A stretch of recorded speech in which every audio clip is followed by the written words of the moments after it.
So where would it go? Which industry specifically? It works in financial risk management industry, where people have to invest. So it needs to tell you when to buy.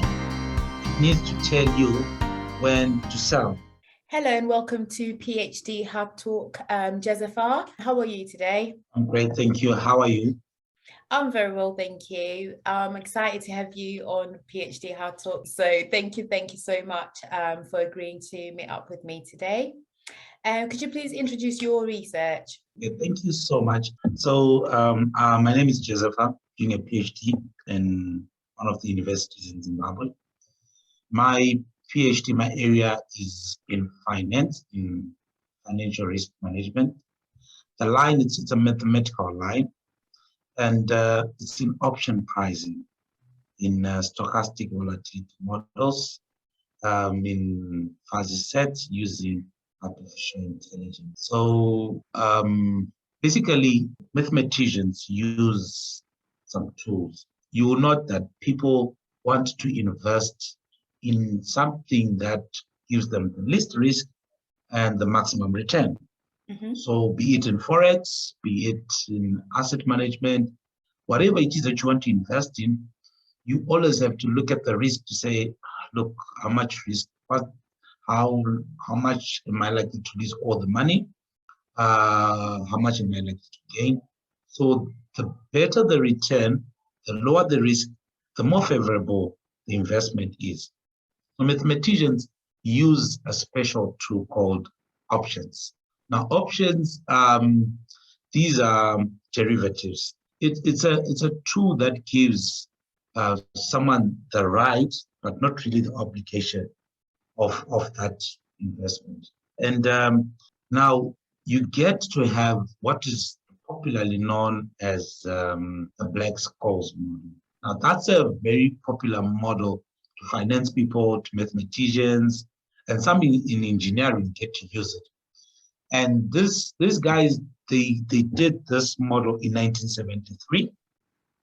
And this model has some assumptions. Now, one of the assumptions there is variance. So when you talk of variance, like when you have your stock markets. Mm-hmm. So you got your stock markets, right? So your stock markets tend to follow like a graph. And then for that graph to come, you find some prices deviate from the graph, from the mean. So that's like what we call variance. And then this model assumes that deviation is constant, yet it's not really constant. So that's the first thing. So you do have mathematicians who have managed to address that and say, you know what, it's not constant. Let's look at a situation where it's not constant. And they've come up with models which are called stochastic volatility models. Now, in the real world, like if we're going to say, like in your case, could you consider yourself to be tall or short? Short. Short. What benchmark is there that says short? The tape measure. I like that. So in finance, just like in finance, you've got your hot or cold, but you got your warm, you see? Right. So you don't really have, so you can't have a stock price that's low and high. There's a stock market that's like in between. So you have short, medium, high, medium, high. So that is what we call the vagueness. So you cannot have a 0 or 1. If you go to maths, they say the probability of you getting rain today is 0, or the probability of you getting rain is 1. So it's not 0 or 1. You get this in between. Maybe it might rain, maybe it might not rain. So you'll note that human beings, we have this human being thinking where we can say, no, she's not really short. She's like above short. No, we can have this judgment. Now, we have this guy in 1965, is called Zari. He came up with what's called fuzzy Fuzzy is, yes, so fuzzy is a thing where you address that vagueness. Okay, you then say, okay, so this is not really low, this is not really high. And then what we then are saying, we take that model, the one I was talking about, stochastic volatility model, and then we're putting it in a fuzzy system. So a fuzzy system, another example of a fuzzy system is like your braking, your car braking. It's not like you don't brake or you brake hard. The braking, it's like can be gradual, can be soft, it can be almost hard. So you're putting it in a fuzzy system and we're saying our stock prices might not necessarily be very high, what we consider to be high, or might not be low. In the process of doing that, we then say in that system, you know, we get these things that happen in our stock market where suddenly the stock market dropped, or the stock market today, all the prices are so high. So that's called jumps. So those jumps don't really they happen because of the internal decisions that have been done in big companies, blue chip companies, or a political decision that has been made, and then you get the shake. But people don't predict those. So I'm then going to develop a model for that, a mathematical model. So I'm working on that model. I've already started working on that mathematical model. So sorry, you've gone through so much in terms of previous research and what's been done, but I'm just trying to understand what is the research gap, because if somebody else has already touched on the fuzzy model and then we've got the Black-Scholes model, what's so unique about your research? Great, thank you for bringing that point. Thank you for bringing that.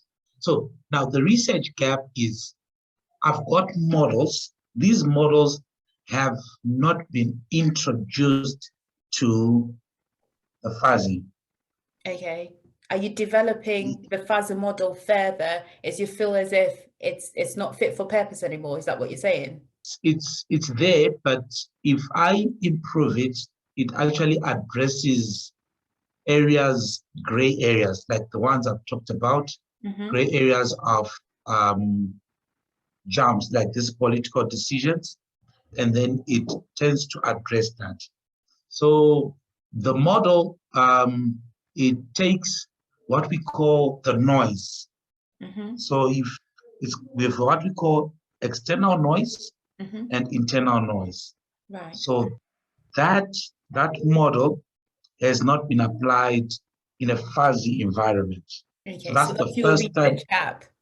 Yes, so that's the research gap. Okay. And then I'll then further take that model and then apply what we call deep learning. Now, deep learning is a subset of artificial intelligence. Now, the thing is, artificial intelligence is like it's very broad. So you've got robotics in artificial, you've got planning, you've got image recognition, text recognition, expert systems. So you need to identify to say, you can't take all of those and say, I'm doing artificial intelligence. So my area is machine learning and deep learning. I'm going to take that complex, the one that I'm working on now, and then apply it in deep learning. And then it's basically developing a system that mimics how a human thinks and then produces a solution. So what has happened is in what industry would that work? So I'm trying to think and I'm working with you. So where would it go? Which industry specifically? It works in financial risk management industry where people have to invest. So it needs to tell you when to buy. It needs to tell you when to sell. So in finance, they refer to as the call and the put. But now I'm now thinking the reason why I keep interjecting is I know that when it comes to stock and investment online or in person, you know, there's so much out there at the moment. So how is your research going to compete with what's already out there? Are you looking at just country, or are you looking at it from a global perspective? What are your intentions? All right. Okay. So thank you for that question. So mine is defined on European options. Okay. So From which aspect it's though? on European options. Like you've got your S&P 500, Yeah, you do. that market. Yes. So that's my area of research. Who There are a would lot of be just investing in the European options? Are we looking at it from Africa going into, because I believe you're in Africa, are we looking at the yes African market going into investing, into the or are we looking? European market. That's what I was trying Yes. to understand. Okay, Sorry. now I understand. Okay, yes, that's Yeah. basically. So basically, it's also it's mainly meant for export countries in companies in Zimbabwe that Okay. are involved in exports, and they also then invest their returns from the export so that they can hedge against risk. Mm-hmm. So that's basically where we're coming from. Say, let's help exporting companies like the sugar company, the Tungat Willet, the Tangata company, the one that exports tea, to help them and develop this for them. There are lots of options that are there in the world. The Americans have their own options. The Asians have options as well. So if I were to say I want to take all these options, I'll get this volume research. So which is why my one is specifically for European options. And then the way I'm moving on to research gap, it's a new style which I hope other students can use of the way they research. The normal research that has been done in mathematics and finance is you look for a model, you say this model was done by this person. I'm going to look at this parameter. This person used fixed parameters, so I'm going to use variable parameters. And then you come up with this equation, which is 4-5 pages long, and then you get your PhD. But then when you want to apply the model, then you're looking for another computer person who then tries to take that huge model, apply it in the computer, and then they say, oh, you know what, the analytic computations it did here, they're too complex for the computer, so it can't produce a result. So you got to do it manually. And then most of these models, to be frank with you, people have got their PhDs, but they're not being used in practical life. Okay. Like, yes, they're there in books, they're there in libraries, they're long, they're complex, they've got names to them, but practically it's not being used, and people have gone on to get PhDs. So thus, in this case, I'm trying to bring in that new way of research. Not only can it be used in maths or in finance, you can also use it in sociology. The modules you produce, you can use it in environmental, you can use it even in physics.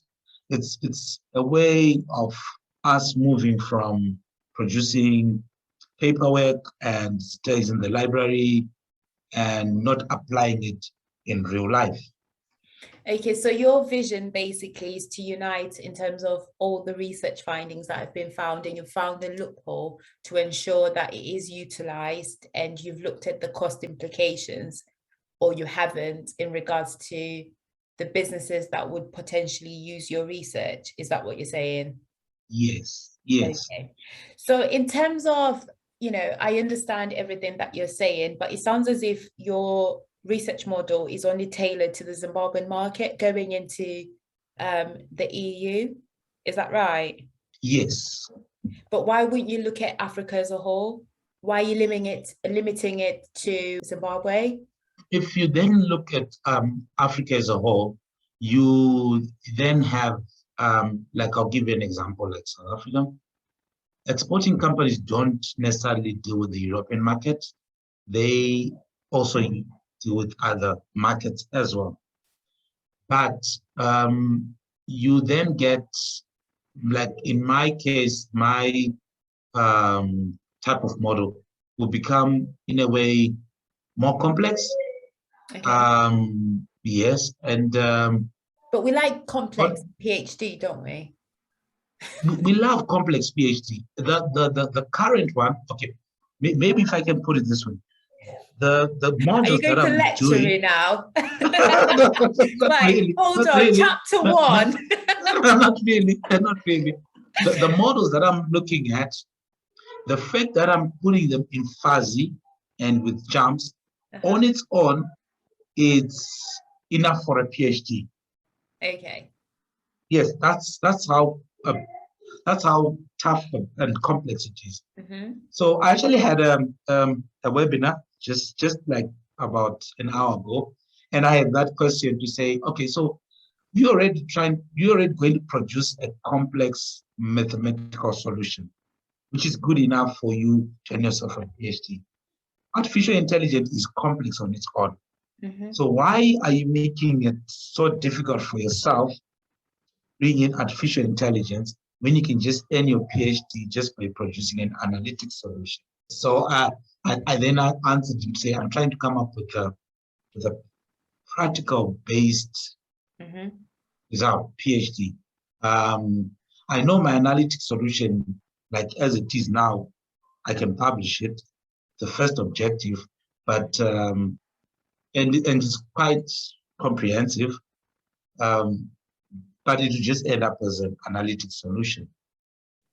Okay, so basically you want to ensure that your research is used and it's not just locked up in a library, essentially. Okay, yes. That's why you're on PhD Hard Talk. I love you already. I see what you're doing. I am like with that. you. We are together. All right. Yes. So in terms of outside of university, I believe you're in agriculture as well. Have you looked at how your research could potentially be used in agriculture? Yeah, thank you so much. The thing is, Zimbabwe is an agricultural country. Export hasn't. It is in a way. Yeah, it's in a way. I've missed that one online, but I'll double check. It used in the 80s. It was breadbasket of Africa. Yeah, but we're in And 2000. they're trying. Yeah, now they're trying like 2021. To go back to the 80s, you know. Okay, I'm with you. I wasn't born then, but we can go to the 80s. I'm with you. We're together. Go on, continue. Breadbasket. So, but you have very little export of agricultural products. I guess it's probably because the local agricultural produce is still not able to meet the market. So isn't that due to political instability though? I mean, who would want to invest in Zimbabwe currently with all this political instability that's going on? Well, based on the news anyway, I'm not there, so I wouldn't know. Yeah. So you get this, the what you call it, I'm looking for the term where investors, they shun investing in Zimbabwe. Yeah, because it's 51% to 50%. If you're foreign and you want to invest in Zimbabwe based on research, it's 51% to 49. You come up with 49% of what you've worked really hard for. So why should I invest? Yeah, so you find, okay, that's a bit political. The local. No, but that is the policy. I mean, that is the investment policy in Zimbabwe. This government, the government that is coming, they scrapped that law, hoping that, you know, investors will come. So they reprieve that law, and still people are not coming. So what we get here, we get the instability. Why would you want to send your workers to go and work in Zimbabwe when there's so much civil war and instability based on what we're getting, you know, around the world? It's not really palatable for a company to come there, is it? Yeah, well, I agree with you. Companies are not coming. We, much as the guys here have tried as much as possible to say, please come and invest in Zimbabwe. Zimbabwe is open for business. We've only had Chinese. The Chinese are coming in, they're doing a lot of mining. We've got the Russians, they're doing platinum in the Great Zimbabwe. Farming now. The farming is the local people who are trying to do farming. So the local market is should we say is starved of agricultural products. So sometimes you get agricultural products from South Africa, I've basically ventured into tomatoes. I've tried to specialize in tomatoes. I don't have any agricultural experience. I didn't go to school for agriculture. I'm just a mathematician. I'm like, okay, so can I make money with this? People seem to be making money with this, and I've been producing tomatoes, and there's so much on demand now. It works, but I need to do it at a larger scale, you see. And one thing is definitely I don't have the machinery. I need machinery to do that. So what I can do is on a 1 hectare plot, and it's producing quite a lot. Considering that once you actually have people, what you call it, like orders for the tomatoes. So hopefully maybe I can finish my PhD, I get a well-paying job, can buy machinery, and I can do like maybe 5-10 hectares of tomatoes. Yeah, then that might work. Well, but it's okay. Let's do it differently. Investors out there, you've had this young man, he's just expressed that he's got his tomatoes, he needs machinery. Get in contact. I'll put his details at the bottom of the video on YouTube. So yeah, that would be awesome. Yeah, that would be great. Yeah, I'd love that. Yeah, I would really love it. Now you're blushing. I'll be Back to your PhD. Yeah. So hello and welcome, Jez. Thank you so much for joining me today. I believe our previous session ended abruptly due to certain issues. So we apologize, everybody. We'll merge the videos together to make it make sense. I can't remember the last question. But I know where we were in terms of conversation. So thank you so much, Jez, for meeting with me today. It's great to be back here again. It's unfortunate last time we couldn't continue, but I'm happy to be back. Brilliant. I think we were talking about agriculture in terms of last time. So could you just take us through? I know you've got your tomatoes and we're talking about the land and also in terms of the challenges that you are facing in that regard. Okay, so what has happened basically in terms of PhD students, you need to have funding. You need to do your work in such a way that it's got value in it. So as in terms of like, country is very difficult to get funding, so you have to do things to create your own funding. So the tomatoes is what I do, but it's at a limited scale, it's at a smaller scale. And I did mention that with someone who's willing to come and invest, it's about basically bringing in machinery. The expertise is there, the land will be there, but it's an issue of machinery, doing it at a larger scale.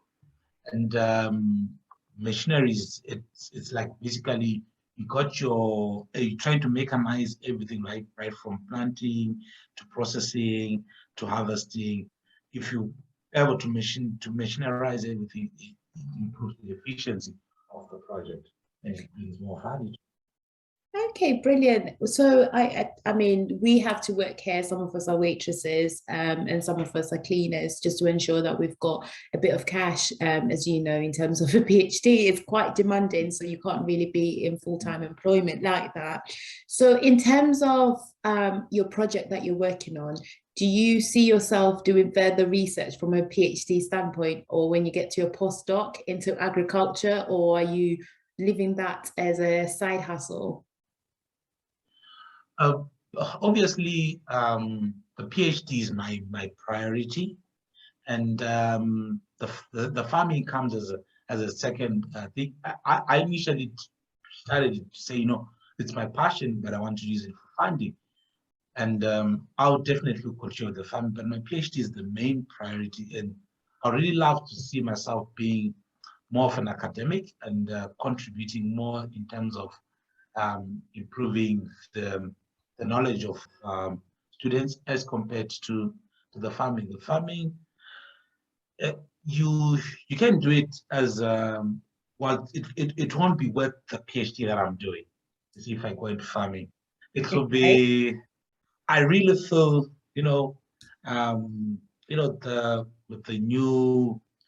with the introduction of artificial intelligence in maths, you know, I feel you need to take that and make the students more knowledgeable.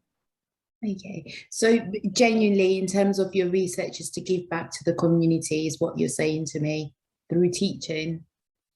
Definitely. I'm really would like to give back, you know, and to help as many students as I can, especially in terms of an appreciation and an understanding of artificial intelligence and mathematics. That's the main thing I really wanted to do. No, I wish you the best in terms of that. So in terms of AI and mathematics, have you, since we last spoke, have you had further thought in terms of how it can be used at a wider scale, or are you still looking at one specific country? I think it was Zimbabwe when we spoke. Thank you so much. You know, I really appreciate that, the fact that you brought it up. The last time we spoke, you did ask about localizing, say, you're looking at a research gap, and this is specifically for Zimbabwe. And after that, you know, when I was now researching, I was like, okay, that was a very interesting question. And I've come up with a generalized a solution, which basically now can be applied to in any situation, in any country. And I'm trying as well to say, okay, so we mentioned about option pricing in Europe, and you need to come up with something which is more generalized to the whole world, you know, so that you can actually apply it to other options in other situations. Okay, so you've had further thoughts. I mean, that's great because you are a scientist. You're meant to think outside the box. So kudos to you in that regards. Do you have any advice for anybody that might be thinking, I want to go into that? You know, it's a research field that I'm thinking of. Have you any advice? So basically, because, you know, like I mentioned, I've brought up this new way of doing research thesis.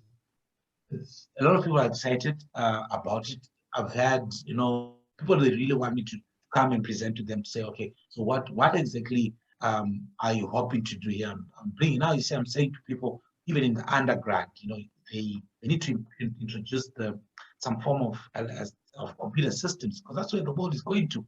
So people are so excited about it. I've had a conference that I attended that at my local university that included people from the SADC region, and people were excited. I've also been asked by my supervisor if I can do a presentation for mathematicians in the SADC sometime in November. Because of that, you know, that bringing in of artificial intelligence in basically any thesis that someone is doing. Okay, so just for the audience, what does SADC stand for? Oh, sorry about that. Oh, so that's SADC. So that's Southern Africa Development Corporation. That's like the Southern African countries. That's like your South Africa, Namibia, Zimbabwe, Mozambique, DRC, Zambia, Tanzania. Yep. So that's southern, like the south of equator. Okay, so you've just sparked a question in my head now. So I'm thinking, okay, what you've come up with, why didn't you make it fit for purpose for the SADC region? All right, so I've made it generalized and a worldwide solution.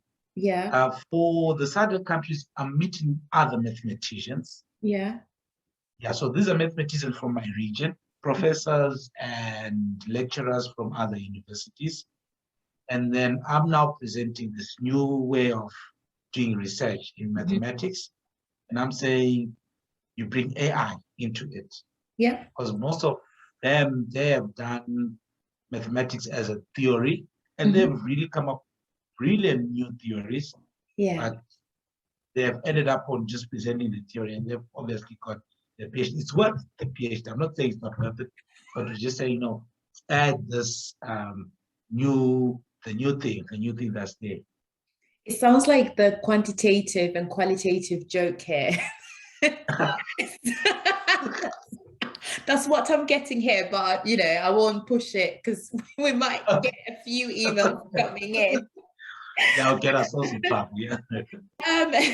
So no, Right. I mean that's amazing. So in terms of your next steps, then, are you thinking of doing a postdoc, or do you just want to go into teaching and doing further research? What are your thoughts? For now, I'm not so sure.